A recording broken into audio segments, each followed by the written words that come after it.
What's going on, YouTube?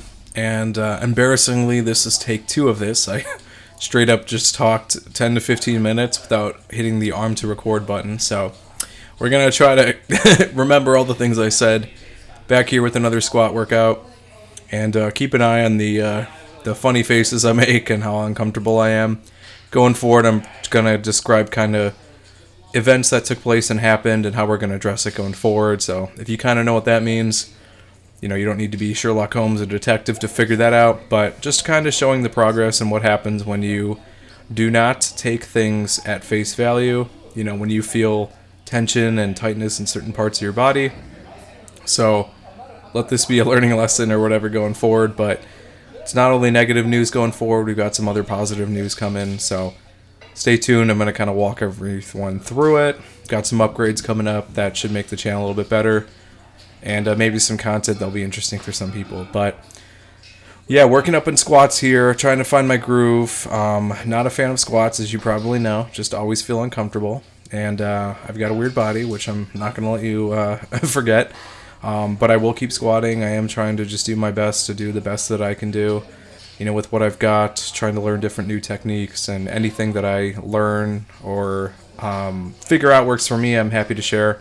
But just really trying to make sure my upper back is tight.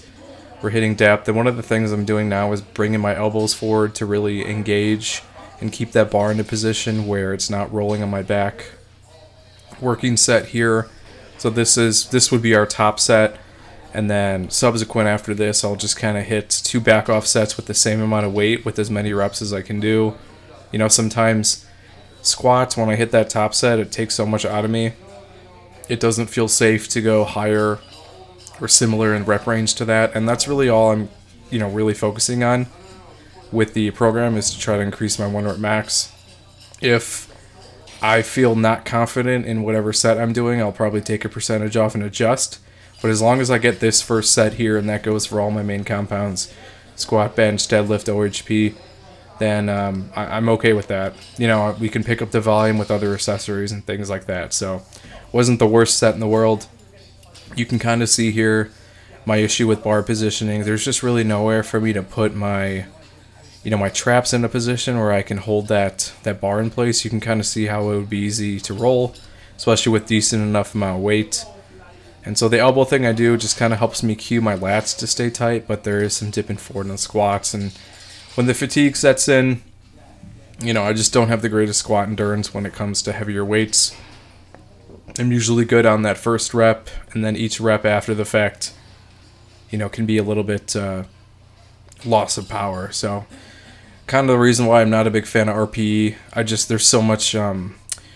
There's so much that falls off when I'm squatting and stuff like that. So just pointing out here that clip at the top is on its last leg over there. I'm surprised I didn't knock it off.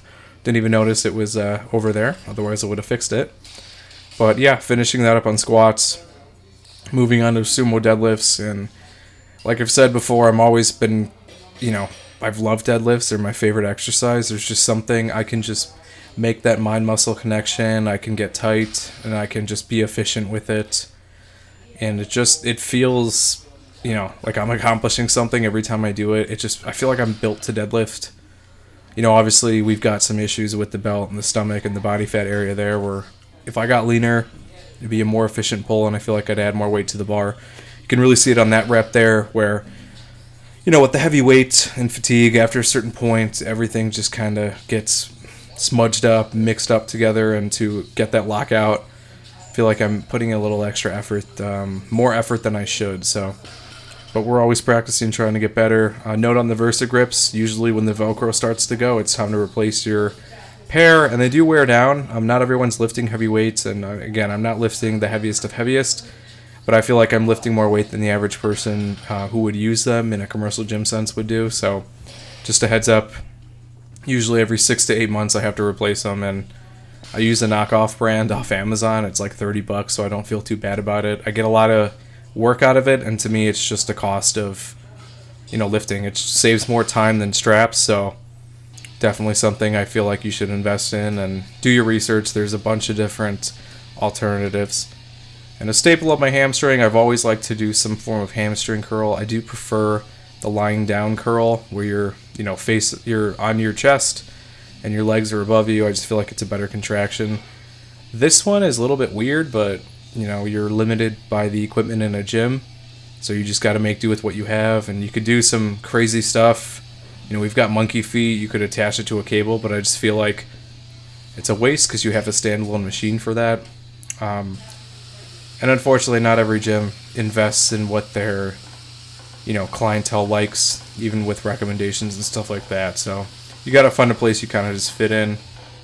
And didn't intend to blur myself out here. For some reason, the focusing point picked up the side of the hamstring curl here, but a little bit of a change up aesthetic look here. Get that nice blur. Unilateral cable rows. Really just doing some extra back volume for the week. I destroy my back on Monday, and then I come back and do it again.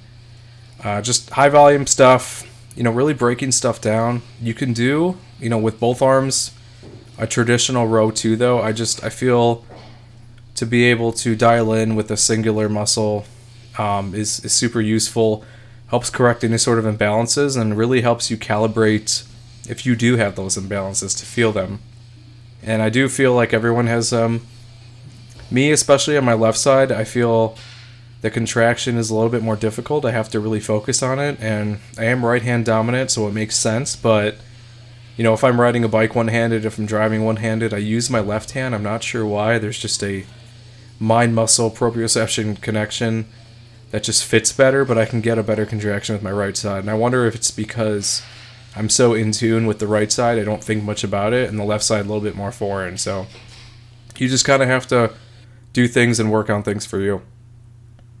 Transitioning into the chest day here. So working up on bench here, not my usual setup. Sometimes the gym is busy, sometimes there's other people using stuff, and I always recommend people try out all the equipment in their gym. Get your settings for every different squat rack, every different bench, so keep it in your notes app or something. If you have a workout log, you can kind of store stuff in there. Just so you know if it's busy or maybe some people are in from out of town, you can just jump into any bench and set it up. One of the most frustrating things is trying to find out your settings. When you're locked into a workout and trying to get to your working sets. So word of advice here, if you have a favorite bench or anything that you like, I would just recommend being able to be versatile. So 265 here, not terrible. And keep an eye on how this bench moved and then the subsequent videos after the fact. 286 here, so I was happy about this set. And if you don't have the safety spots, then again, that was a choice of mine. Definitely get a spot from a friend or people around you. But obviously you could just literally push this bench into the squat rack there and then adjust the safeties for whatever reason, which I'll do in subsequent videos there. But I found my groove here. It was feeling pretty nice, and I just kept going with it. And I had a feeling I wasn't going to get the same amount of reps here, so I just did my back offs with however many reps I could get. Had somebody in the background just in case.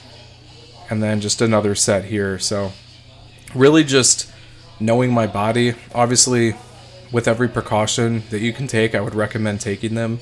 The worst thing you want to do is get injured lifting something that, there's a high likelihood of getting injured. So do the best you can to mitigate that risk. Incline dumbbell press here. 100 pounds, again, nothing too impressive, just after the fact. And I feel like I need to do some extra wrist work, or there go my wrist wraps. I usually have them here just in case I need them. And you can kind of just see the difference between my forearm, my upper arm, and my wrist. I have incredibly small, dainty wrists and ankles, and that's just something genetic in my family. And it makes lifting hard. Obviously, the thicker joint you have, the more support, the more torque you can generate.